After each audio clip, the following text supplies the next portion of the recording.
Yan ni, ang aking bunsong, 11 years old. What? Na mukhang 20 years old sa laki. Joke lang. Huwag sobra kasi pinindot ko na yun ng 2 beses. Ayun yung migo po. Wala. Hindi kasi wag mong iniislan para magkuha siya ng gasolina. Tingin. Oh, dahan-dahan anak. Baka masiraan mo naman, sobrang lakas mo. Yan, kailangan naka-choke, naka-on. Oh, dahan-dahan anak. Masira. Subukan nating buksan mga may itong lagayan ng gasolina. Baka wala ng gasolina kaya hindi na nakaandar. Dahil ilang beses na rin namin kasing pinapaandar to eh. Nagbawild lang siya kaya pinapatay namin agad. Parang nag-a-accelerate ba, ganun.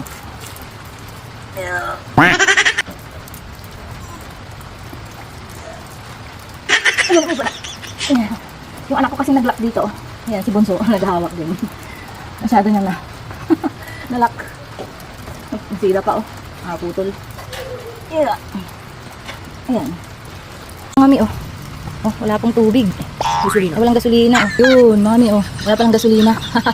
So, ito yung nalagay natin mami. 500, dito ko kasi tinimpla yung solution niya. 500 ml per 10 ml kasi ng oil sa gas. Kaya, ito yung saktong sukat. Kaya dito ko tinimpla. May konting tira pa tayo. So, lagay natin. Lagay natin. Wala yan. Oh, lahat na to. Lagyan na natin yung gas. Nasara na rin natin. Lagyan ng gas. Tanggalin na natin.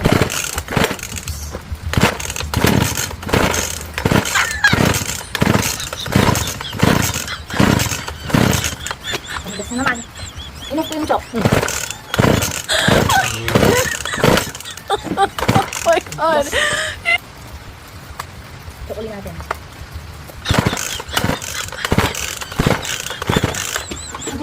Ikaw din. Lang. Sige, isa lang. Oops.